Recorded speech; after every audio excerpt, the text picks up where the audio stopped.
안녕하십니까. 만화공인중개사 저자 이용훈입니다. 오늘은 부동산학기론 제47강 1. 감정평가 3방식 6방법 2. 원가법에 대해서 같이 공부하도록 하겠습니다. 감정평가 3방식 6방법. 자, 방식은 3가지가 있고 구체적인 방법은 6가지가 있다, 이 얘기입니다. 먼저 감정평가는 가격을 구하는 거예요. 가격을 구하는 겁니다. 자, 그 가격의 3면성, 부동산도 역시 똑같아요. 가격은 3면성, 가격의 3면성 3가지 면에서 똑같다 이겁니다. 어떤 면에서 똑같냐면, 일단 우리가 알고 있는 수요. 자, 수요 측면에서 본 가격이나 공급 측면에서 본 가격이나 마지막으로 수요, 공급 동시에 본 면이나 다 똑같다는 겁니다. 이 가격이.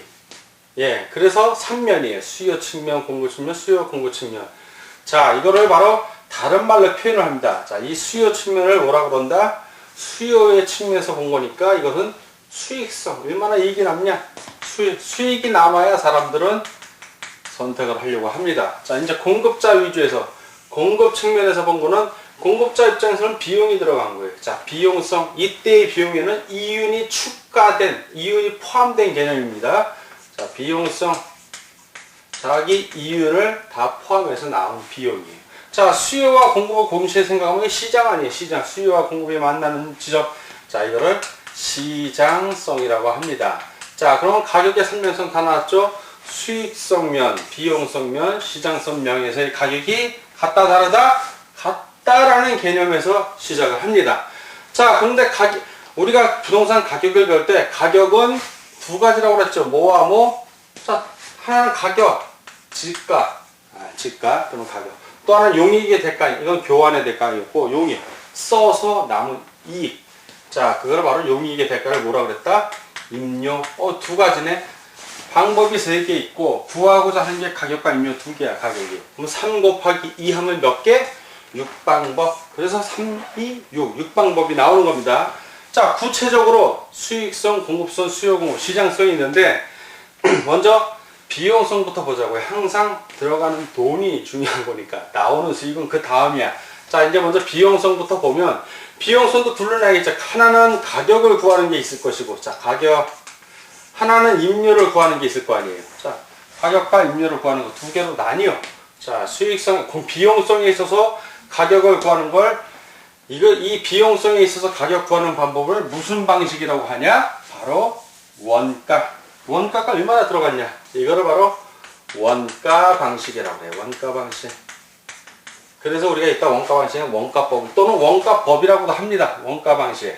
자, 그리고 수요 측면, 수익성에서 본 가격을 구하는 방식을 뭐라 그런다? 이거를 바로 수익 방식이라고 해요. 수익 방식. 이익이 얼마나 남는지. 자, 그리고 수요 공급 시장성에서 본 거니까 이걸 바로 수익성, 비용성, 바로 시장 방식. 이란 말 안 쓰고, 시장에서 하니까 수요와 공급이니까 이거 비교 방식, 비교를 한다. 수요와 공급 비교 방식이라는 말을 씁니다. 자, 배우는 순서는 비용성 먼저 배우고, 그 다음에 시장성 배우고, 수익성을 배우는데, 여러분이 일단 수요, 공급 이런 식으로 공부를 쭉 해왔기 때문에 알기 쉽게 이 순서로 씁니다. 자, 그러나 배우는 순서대로 배우면 비용성, 원가 방식에서 가격을 구하는 법을 무슨 법이라고 그런다? 자, 원가법. 다른 말로 일단 원가법, 원가가 얼마나 들어가나. 자, 요걸 예전에는 복성식 평가법이라고 했어요. 복성식 평가법. 같은 말입니다. 그리고 비용성에서 가격을 임료를 구하는 방식을 적산법이라고 해요. 적산법. 네, 구체적으로 계산을 하는 거예요. 하나하나 해나간다 해서 적산법. 예, 이때 나온 임료를 적산임료라고 그래요. 자, 그러면 비교 방식에 의해서도 2개로 나뉘겠죠. 하나는 가격을 구하는 거, 하나는 임료를 구하는 거. 근데 이게 비교 방식이니까 여기는 딱 비교라는 말이 들어가. 가격은 거래, 매매한 걸 얘기합니다. 거래 사례, 무슨 법? 비교법. 거래한 사례를 비교. 임대는 임대한 사례겠죠. 임대차 맺은 계약을 얘기해. 임대 사례 비교법. 똑같아. 자, 그럼 수익성은? 자, 수익성 역시 가격하고 임료를 구하는 게 있다면 가격을 구하는 방식을 뭐라 그런다? 이거를 수익을 환원을 해줘. 환원을 해줄 때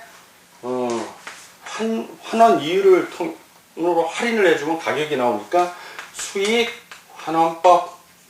자, 환원을 해주면 가격이 정확히 나옵니다. 다음에 임료를 구하는 거야. 수익성 방법에서 임료를 구하는 것을 뭐라고 그런다? 수익 분석법. 수익을 분석해서 순수한 임대료가 얼마인지 분석을 해내는 거예요. 자, 그러면 각각의 우리가 방법을 알았고, 그러면 가격을 뭐라고 그런다? 원가법에서 나온 가격을 적산 가격이라고 해요. 적산 가격. 아까 적산이라는 얘기 나왔죠? 그러면 임료는 적산 임료가 되는 겁니다. 적산 임료. 요건 다른 말로 복성식 가격이라고 하기도 해요. 복성식 가격. 복성 가격. 자, 거래사례 비교법에서 나온 것은 무슨 가격? 비준 가격. 비교니까 비교한 걸 기준으로 한 가격. 비준 가격이에요. 그러면 임료는 비준 임료가 되는 거예요. 이건 비준 임료. 다 비교했잖아. 여기도 비교했잖아. 비준 임료. 그럼 나머지 하나는 이건 수익 가격, 수익 임료가 되는 겁니다. 외로 어렵지가 않은 게 시장성은 비교를 하는 거니까 수요와 공급을 비교해야 될 거예요. 그래서 가격은 비준 가격, 임료는 비준 임료. 비교한다 할 때 그 비자예요. 자, 그리고 수익성은 수익가, 수익 가격, 수익 임료. 이렇게 되는데 헷갈리는, 여러분들이 제일 헷갈려 하는 게 바로 비용성이야. 시험 문제도 여기서 제일 많이 나와요. 또 실제적으로도. 비용성, 그리고 요 거래사례 비교법.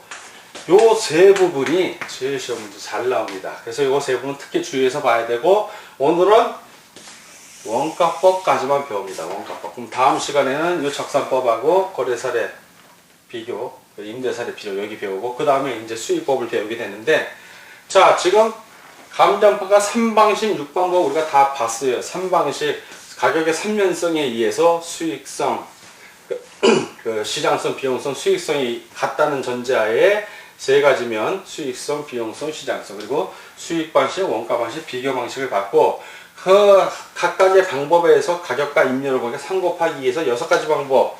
자, 이게 원가법, 적산법, 거래사례 비교법, 임대사례 비교법, 그리고 수익 환원법, 수익 분석법 6가지 방법을 알아봤고, 각각에 따른 가격과 임료의 이름까지 알아봤습니다. 이제 구체적으로 원가법을 같이 공부하도록 하겠습니다.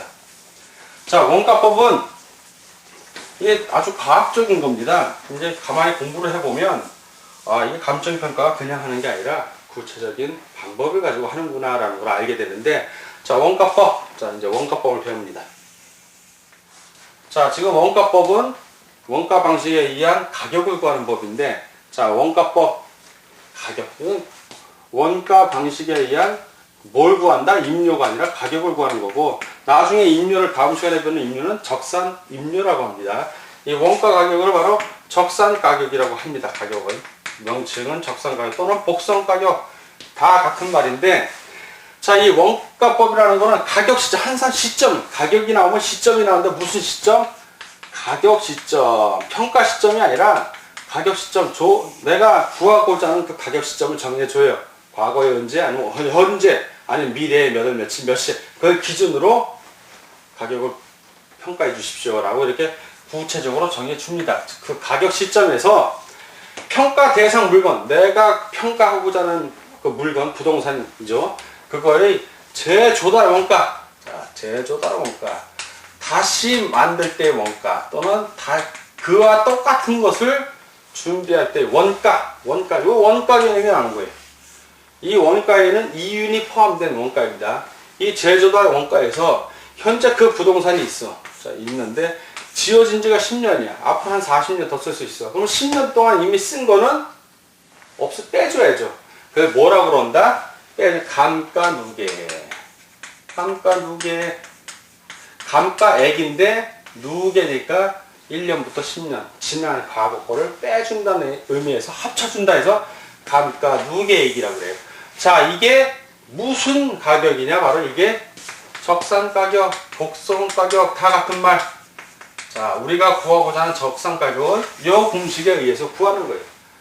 요거만 하면 간단한데 문제는 제조달 원가를 구하는 건 아주 쉬워요. 요거는 쉬워요. 일단 구체적인 실례를 한번 문제 풀어볼 텐데, 감가 누계액을 구하는 요 수식이 이제 복잡하게 나오는데, 이거 실제 문제를 풀어봐야 압니다. 자, 제조달 원가를 구하는 방법은 크게 두 가지만 해요.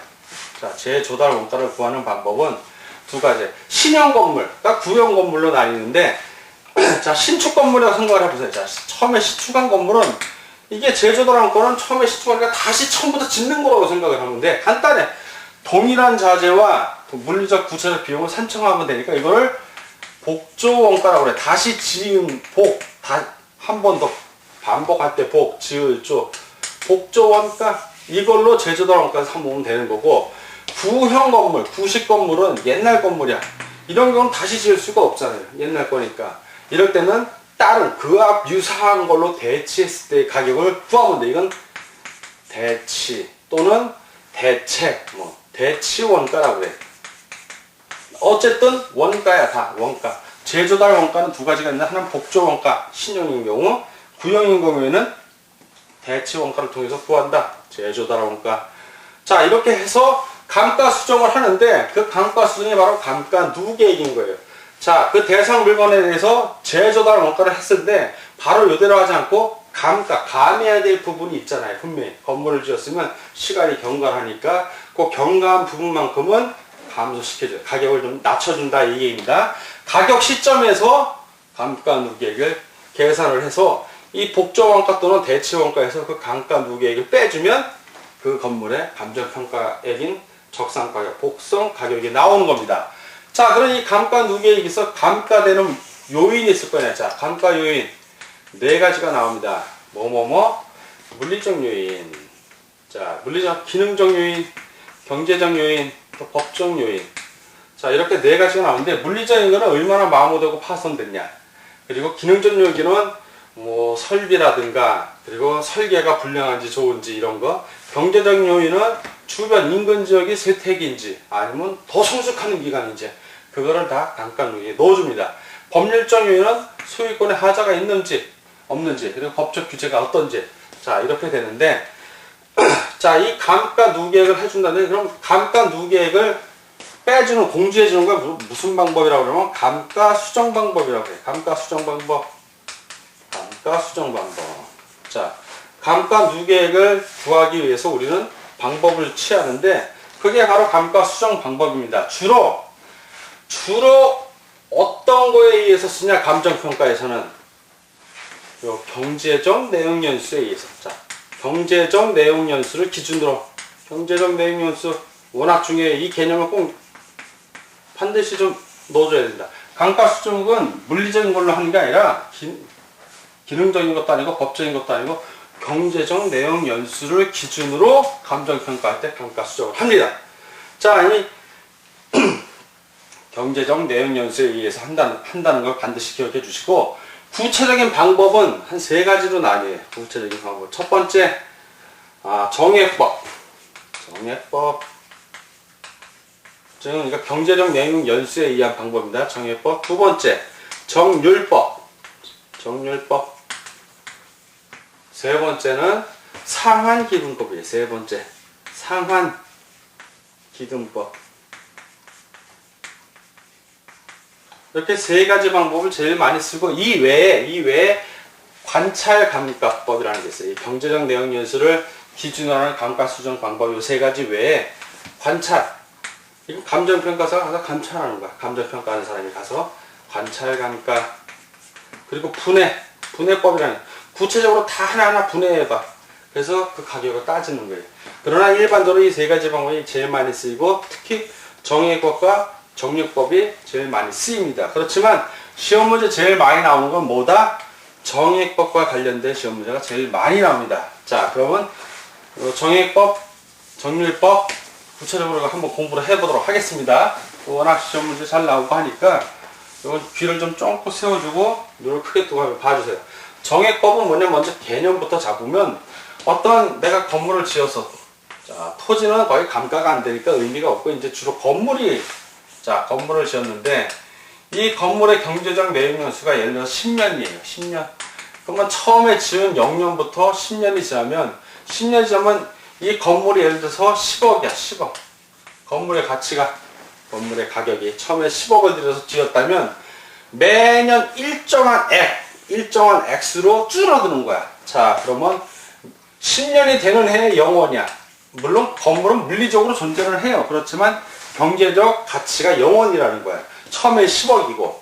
근데 일정한 X로 10년에 걸쳐서 0원이 되면 매해 얼마씩 준다? 1억씩. 매해 마이너스 1억, 마이너스 1억 해서 10번 가면 0원이 되는 거야. 그게 바로 정액법이에요. 간단해. 처음에 10억. 그 1년이 지났어. 자, 1년. 마이너스 1억. 그럼 얼마? 9억. 또 1년이 또 지났어. 2년째지, 째. 횟수로는 몇 번째. 또 마이너스 1억. 액수가 정해져 있죠, 지금? 정해진 액수. 정액법. 정액법 배우는 거예요. 또, 그럼 8억. 또 마이너스 1억. 7억. 이렇게 하면 10년째 되면 0원이 되는 거예요, 이게. 이게 정액법이야. 간단해. 말뜻만 하면 돼. 그럼 정밀법은 이번엔 비율이야. 아까는 자 이제 매년 자 10억인데 매년 10% 비율이잖아. 비율. 정해진 비율 매년 10%씩 단가를 하는 건물이야. 그럼 어떻게 되냐? 첫 해는 10억인데 자 1년이 지났습니다. 자 10억에 10%면 1억이야. 1억 마이너스 일단 10% 마이너스 10% 얼마? 가로에 놓고 계산해보면 1억. 그러니까 첫 해는 9억이 되겠죠. 9억. 자, 또 1년이 지났어. 자, 이 9억에 대해서 이번엔 또 9억에 대해서 9억에 10%. 자, 마이너스 10%. 9천만 원이네. 남는 건 얼마다? 8억 1천. 자, 또 1년이 지났어. 이런 식으로 이 8억 1천에 대해서 또 마이너스 10%. 그러면 10%면 9천, 9천만 원. 네, 이거는 8,100. 그걸 또 빼주면 돼요. 이런 식으로 계속 나가는 거야. 정액법, 정률법. 상환기금, 이 개념을 먼저 잡고 넘어가기 위해서 상환기금법은 이 감가액에다가 복리이자를 포함시키는 겁니다. 그러다 보니까 초기에 처음에 감가액하고 감가 누계액이 큰 거는 초기에 뒤로 지날수록 이제 점점 줄죠. 그러니까 그래프로 그리면 정액법 같은 경우는 이런 식으로 줄어들어. 그냥 확 일정하게 일정한 비율로 비율은 일정한 X로. 근데 정률법 같은 경우는 이런 식으로 줄어. 이런 식으로. 그러니까 초기 감가액, 감가 누계, 뭐 초기 평가액 이런 거 보면 그 정액법, 정률법 나중에 비교하는 게 나오는데 그거는 좀 암기를 하시는 게 여러분들이 편할 겁니다. 좀. 자, 먼저 일단 요렇다는 거하고 상환 기금법은 감가 누계액에 복리이자가 추가되는 개념이다 라고 생각을 하시면 편할 겁니다. 자, 이러한 순서되고 초기 감가액은 정률법 같은 경우는 크죠. 처음에는 1억, 그 다음에 9천 점점 줄어. 비율만 갖다 뿐이고 점점 줄어. 그리고 정액법은 항상 일정해. 그래서 초기 감가액이 큰 걸 뭐냐 그러면 정률법이 제일 크고 그 다음에 정액법, 마지막에 상환기금법 이렇게 들어가는데 자 이제 정액법하고 관련된 시험 문제가 잘 나오니까 정액법 관련 그 적산가격 구하는 걸 한번 문제를 풀어보겠습니다. 자, 예문. 정액법에 대한 예문입니다. 정액법과 관련된 문제가 잘 나와요. 예전에 공인중개사 시험에 나왔던 문제입니다. 자, 조건이 나와요. 첫 번째 조건. 자, 경과연수가 5년. 자, 경과연수. 경과된 지 5년, 지은 지 5년 된 거예요. 경과연수 5년. 자, 두 번째 제조달원가. 자, 제조달원가를 지어줍니다. 제조달원가는 1억. 자, 디귿. 자, 잔존. 남아있는 경제적. 앞으로 이제 이 건물은 얼마나 더 경제적 매입연수가냐? 잔존, 경제적, 매업연수라고 그래요. 매업연수. 앞으로 더 쓸 수 있는 기간. 그게 15년. 자, 리을 네 번째 조건. 자, 이제 잔존가치. 경제적 매입연수가 다 했을 때 남은 가치가 잔존 가치가 20%. 자, 이런 조건일 때 복선 가격은 얼마냐? 이게 전형적인 정액법으로 구한, 정액법에 의해서 구하시오. 이런 문제가 나왔을 때, 딱 우리가 알고 있는 것, 적상 가격은 제조달 원가에서 제조달 원가 빼기 감가 누계. 예. 그런데 지금 제조달 원가는 나와 있어. 1억이라고. 이제 감가 누계만 알면 되는 거예요. 자, 그림을 한번 표현을 하면 이게 무슨 의미인지 그림으로 표현하면 아주 쉬워요. 자, 처음에 0년 시작을 한 거야. 해서 현재 얼마가 됐어? 5년이 됐어. 5년. 자, 5년이 됐고 경과된 지 5년 된 건물이야. 건물. 자, 그리고 그때 그냥 제조달 원가야. 그냥 제조달 원가는 이 5년째 되는 해의 감정평가액이 아니라 이 건물의 현재 그 제조달 원가가 1억이야. 그냥 1억. 예, 5년째 되는 해의 감정평가액을 얘기하는 게 아니라 전체적으로 그렇다는 거지. 1억. 그리고 남아있는 연도, 경제적 내용 연수가 이게 15년 남은 거예요. 15년. 자, 그러면 전체 내용 연수는 5년하고 현재 5년 지났고 15년 남았으니까 전체는 몇 년? 20년. 자, 잔존가치 마지막 20년 되는 해에 남아있는 가치가 20%니까 자, 이 제조달 원가 1억인 이 부동산의 가치는 마지막에 얼마만 남냐? 1억에서 20%만 남는 거니까 2천만 원만 남는다는 거예요. 2천만 원. 좀 1억에서 2천 빼면 나머지 이 전체의 골고루 8천만 원이 분배되는 거예요. 8천만 원이. 자, 그럼 뭐 감가 누계액을 구해야 되는데 먼저 매년 감가액을 구해보자고. 매년 감가액. 매년 얼마씩 감가가 되는지. 매년 감가액. 그럼 매년 감가액은 전체 내용 연수로 나눠줘야지. 자, 전체 내용 연수를 나눠주는데 제조달 원가. 자, 제조달 원가 1억에서 남아있는 가치 2천. 요 1억은 5년째 되는 애 1억이 아니라 이 건물의 가치가 1억이라는 거야. 지금 현재 그냥 제조달 했을 때. 자, 이렇게 해주면 전체 20년이니까 1억에서 2천 빼주면 8천. 8천을 20으로 나누면 248. 그치, 400만. 예, 400만 원이 남는 거예요. 자, 매년 400만 원씩 감가되는 부동산이야. 그런데 현재 어디까지 진행이 됐다? 5년까지 진행이 됐으니까 자, 그러면 400만 원에서 매년 400만 원인데 5년이니까 400에다 5를 곱해주면 여기까지 감가누계액이 얼마? 2천만 원. 4호 2천. 그 2천만 원을 제조달 원가에서 빼주란 얘기야. 그럼 우리가 구하고자 하는 감가누계액은 지금 매년 400만 원이고 그게 경과년수가 5년이니까 2천만 원이죠. 2천만 원을 1억에서 2천을 빼주면 얼마? 8천만 원. 자, 구하고자 하는 우리의 적산 가격은 8천만 원이 되는 겁니다. 그러니까 문제를 풀 때 원리를 알고 기본적인 유형대로 쭉 풀어주면 답이 나오는데 이런 문제 마찬가지로 정의법과 관련된 시험 문제가 나오면 여러분들 긴장하지 마시고 항상 시험지나 노트를 꺼내세요. 꺼내갖고 풀어. 직접 손으로. 풀면서 쓰면서 답을 구해보면 기억에 오래 남아요. 그리고 이런 유형의 문제를 한 두세 문제 풀다 보면 아하 하고 뭔가 감이 와. 아, 이런 문제는 이렇게 풀면 되는구나.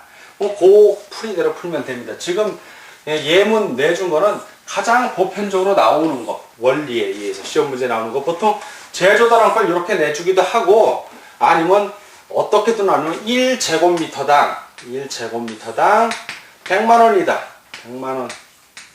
그리고 해당 부동산은 100제곱미터다. 이렇게도 표현을 해줘요. 그러면 100만 원 곱하기 100제곱하면은 1억이 되는 거야. 이렇게도 문제를 낼 수 있어요. 그러나 여기서 그냥 문제를 빨리 풀기 위해서 1억이라고 여러분들 주어준 건데 요 니은의 제조달 원가를 1억이라고 하는 제조달 원가를 구하고자 하다 보니까 1제곱미터당 100만 원이 들고 해당 부동산의 전체 면적은 100제곱미터다. 이렇게만 나와버려. 제조달 원가를 안 구해줘. 그건 너희들이 구해라 이겁니다. 그때면 구해주면 돼요. 어려운 거 없습니다. 자, 그리고 정률법. 아까 말한 대로 어떤 비율대로 줄어드는 걸 얘기하고, 정률법 같은 거는 이제 기계나 선박, 주은 부동산 평가에, 주은 부동산 평가할 때 많이 씁니다. 그리고 상환기금법은 복리이자가 이제 들어가는 거고, 감채기금법이라고도 합니다. 그래서 초기 감가액하고 감가 누계액이 큰 것은 정률법이 제일 크고, 그 다음 정액법, 마지막에 상환기금법이고, 반대로 초기 평가액이 큰 거는 거꾸로 상환기금법이 제일 초기 평가액이 크고, 그 다음에 정액법, 정률법 이런 순서로 나갑니다. 자, 이 원가법, 우리가 지금 배운 게 원가법이거든요. 이 원가법의 장점은 아주 널리 활용이 돼. 널리 활용돼. 과학적이니까요, 널리 활용이 되죠. 그리고 어디에 이게 잘 적용이 되냐면 고액 부동산에 잘 적용이 돼. 고액 부동산에. 예. 그 평가에 아주 효과적이죠. 고액 부동산. 근데 단점이 있어. 이런 장점만 있는 게 아니라 항상 장점과 단점이 있어. 그래서 우리가 지금 감정평가 상반신 6방법을 배우는 이유는 비용성, 그리고 시장성, 수익성을 골고루 배우면 이 단점을 보완할 수도 있는 다른 방식을 알아야 감정평가를 제대로 할 수 있기 때문에 그렇습니다. 토지에는 참 적용하기가 어려워. 토지에는 이 제조달 원가라는 게 안 나오잖아. 제조달 원가를 만들기 어려워. 땅이 원래 있는 거지 뭐 우리가 인간이 만들어내는 게 아니잖아요. 그러니까 토지에는 적용이 워낙 어렵고 어떤 시장성이나 수익성이 잘 반영이 안 돼. 이건 제조달 원가 갖고만 따지니까. 그리고 감가액, 아까 이렇게 감가액을 정확하게 이렇게 문제에서는 제시해 주지만 이 잔존가치라든가 경제 잔존, 근데 실제적으로는 이 감가액을 파악하는 게 결코 쉽지가 않다는 거예요. 네, 수학적으로 나오긴 하는데 실제에 적용할 때는.